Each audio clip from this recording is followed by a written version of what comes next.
जीत के बाद Vladimir Putin ने रूस के लोगों और यूक्रेन में लड़ रहे सैनिकों को धन्यवाद दिया। उन्होंने कहा कि रूस को न तो डराया जा सकता है और न ही दबाया जा सकता है। इसके साथ ही उन्होंने कहा वोट के नतीजे उनके नेतृत्व में रूसी नागरिकों के भरोसे को दर्शाते हैं। रूस की सत्ता दोबारा से व्लादिमीर पुतिन के हाथ में आ गई है। एक बार फिर से रूस में पुतिन का राज होगा। पुतिन ने रविवार को रूस के चुनाव में रिकॉर्ड जीत हासिल की।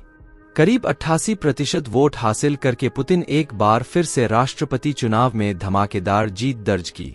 बतौर राष्ट्रपति ये उनका 5वां कार्यकाल होगा। वो 2030 तक रूस के राष्ट्रपति बने रहेंगे। वीडियो में आगे बढ़ने से पहले वीडियो के एक लाइक करके चैनल को सब्सक्राइब करें ताकि नई वीडियो आपको सबसे पहले मिल सके। 1999 में रूस की सत्ता की बागडोर व्लादिमीर पुतिन को सौंपी गई थी। तब से लेकर आज तक वो कई चुनाव नहीं हारे। रिकॉर्ड जीत के बाद व्लादिमीर पुतिन रूस के लोगों और यूक्रेन में लड़ रहे सैनिकों को धन्यवाद दिया। उन्होंने एक इंटरव्यू में कहा कि रूस को न तो डराया जा सकता है और न ही दबाया जा सकता है। उन्होंने कहा वोट के नतीजे उनके नेतृत्व में रूसी नागरिकों के भरोसे को दर्शाते हैं। रूस के लोग उन पर भरोसा करते हैं, ये बात चुनाव के नतीजों से साफ पता चलती है। उन्होंने रूस के उन लड़ाकों का खास तौर पर धन्यवाद किया जो बिना किसी डर और निस्वार्थ भाव से देश की रक्षा करते हैं। चीन के साथ संबंधों के बारे में पूछे जाने पर पुतिन ने कहा कि दुनिया के स्तर पर रूस और चीन दोनों के समान हित हैं। ये महज एक संयोग है। उन्होंने मॉस्को आने वाले सालों में सिर्फ बीजिंग के साथ संबंध विकसित करेगा और दोनों देशों के बीच रिश्तों को और भी मजबूत करेगा। रूस के खिलाफ युद्ध करने वालों की होगी पहचान। इसके साथ ही पुतिन वादा किया कि देश की सभी कानून प्रवर्तन एजेंसियों को रूस के खिलाफ युद्ध में भाग लेने वाले लोगों की पहचान करने के निर्देश दिए जाएंगे। इस दौरान उन्होंने प्रतिबंधित रूसी स्वयंसेवी कोर (आरवीसी) का जिक्र करते हुए उन्होंने बताया कि इस कोर में सिर्फ 2500 सदस्य हैं, जिन्हें राज्य की सीमा बाहर फेंक दिया जा रहा है। पुतिन ने साफ कहा कि रूस में मौत की सजा का प्रावधान नहीं है, लेकिन हम गद्दारों के साथ ऐसा व्यवहार करेंगे जैसे जंग के मैदान में किया जाता है। पुतिन ने प्रतिबंधित रूसी स्वयंसेवी कोर को एक आतंकवादी समूह करार दिया गया है और देश में गैरकानूनी घोषित कर दिया गया है। रूस के लोगों को पुतिन के नेतृत्व पर भरोसा। इसके साथ ही जीत के बाद व्लादिमीर पुतिन ने एक बयान जारी किया जिसमें उन्होंने कहा कि वोट के प्रतिशत से साफ पता चलता है कि रूस के लोगों को अपनी जिम्मेदारी का एहसास है। रूस और पूरा देश अपने नागरिकों के हितों की रक्षा करने के लिए प्रतिबद्ध है और देश की रक्षा के लिए अगर जरूरत पड़ी तो हथियार भी उठा सकते हैं। अपने नए कार्यकाल में पुतिन ने चुनौतियों का समाधान करने, देश की रक्षा क्षमताओं को बढ़ाने और सेना को मजबूत करने की आवश्यकता पर जोर दिया। उत्तर कोरिया के नेता किम जोंग उन ने रूस के राष्ट्रपति व्लादिमीर पुतिन द्वारा उपहार में दी गई लग्जरी कार लिमोजिन में यात्रा की। किम की बहन ने शनिवार को कार की विशेषताओं की सराहना की और कहा कि दोनों देशों के बीच द्विपक्षीय संबंध गहरे हो रहे हैं। फरवरी में पुतिन ने किम के लिए महंगी आरएस सीनेट लिमोजिन कार भेजी थी। उत्तर कोरिया के नेता किम जोंग उन ने रूस के राष्ट्रपति व्लादिमीर पुतिन द्वारा उपहार में दी गई लग्जरी कार लिमोजिन में यात्रा की। किम की बहन ने शनिवार को कार की विशेषताओं की सराहना की और कहा कि दोनों देशों के बीच द्विपक्षीय संबंध गहरे हो रहे हैं। फरवरी में पुतिन ने किम के लिए महंगी आरएस सीनेट लिमोजिन कार भेजी थी। पुतिन ने सितंबर में रूस में हुई शिखर वार्ता में हुई मुलाकात के दौरान किम को यह कार दिखाई थी। किम को यह कार पसंद आ गई थी। सरकारी मीडिया में आए बयान के अनुसार किम की बहन और वरिष्ठ अधिकारी यो किम यो जोंग ने कहा कि उनके भाई ने एक कार्यक्रम में पहली बार लिमोजिन कार का प्रयोग किया। पर्यवेक्षकों का कहना है कि यह कार संयुक्त राष्ट्र प्रस्तावों का उल्लंघन कर भेजी गई है। संयुक्त राष्ट्र प्रस्ताव का उद्देश्य उत्तर कोरिया को लग्जरी सामान की आपूर्ति रोककर परमाणु हथियार कार्यक्रम से उसे पीछे हटने के लिए बाध्य करना है।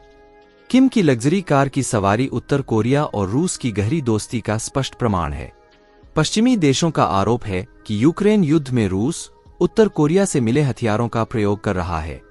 पुतिन ने सोवियत रूसी इतिहास में अब तक की सबसे बड़ी जीत के बाद संवाददाताओं से कहा, यह सभी के लिए स्पष्ट है कि यह पूर्ण पैमाने पर तीसरे विश्व युद्ध से एक कदम दूर होगा। मुझे लगता है कि शायद ही किसी को इसमें दिलचस्पी है। रूस के राष्ट्रपति व्लादिमीर पुतिन ने सोमवार को पश्चिम को चेतावनी देते हुए कहा कि रूस और अमेरिका के नेतृत्व वाली नाटो सैन्य गठबंधन के बीच सीधे संघर्ष का मतलब ये है कि धरती तीसरे विश्व युद्ध से सिर्फ एक कदम दूर है, लेकिन आज के वक्त में शायद ही कोई इस तरह की परिस्थिति चाहता हो।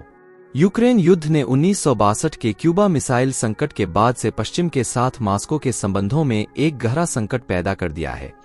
पुतिन अक्सर ही परमाणु युद्ध के खतरों के बारे में चेतावनी देते रहे हैं, लेकिन उनका कहना है कि उन्हें कभी भी यूक्रेन में परमाणु हथियारों के इस्तेमाल की जरूरत महसूस नहीं हुई।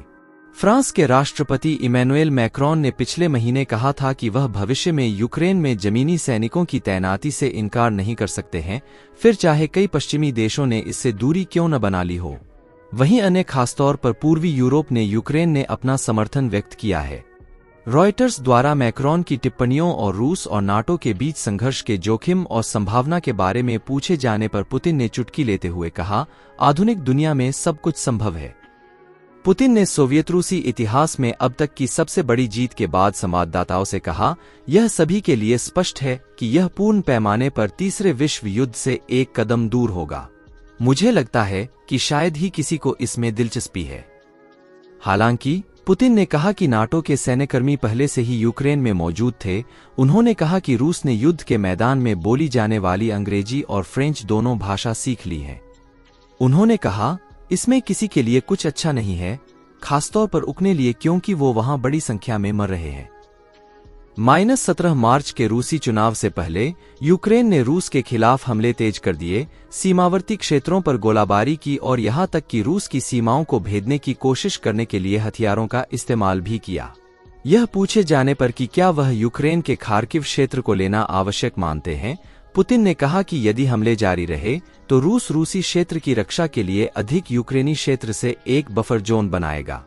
पुतिन ने अधिक विवरण देने से इनकार कर दिया, लेकिन कहा कि ऐसा क्षेत्र इतना बड़ा होना चाहिए कि विदेशी निर्मित हथियारों को रूसी क्षेत्र तक पहुंचने से रोका जा सके।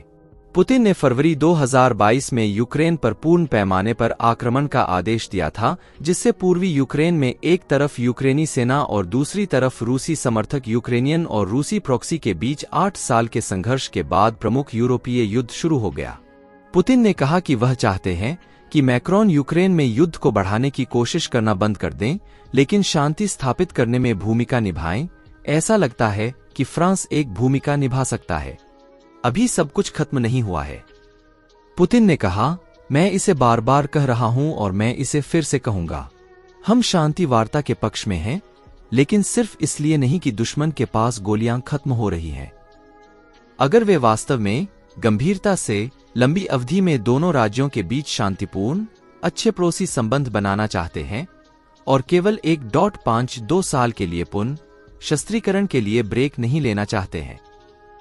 दोस्तों, वीडियो अगर पसंद आया तो वीडियो के अपने मित्रों तक शेयर करें ताकि उन्हें भी जानकारी मिल सके। साथ ही वीडियो के एक लाइक करके चैनल को सब्सक्राइब करें ताकि हमारे नई वीडियो आपको सबसे पहले मिल सके। जय श्री राम।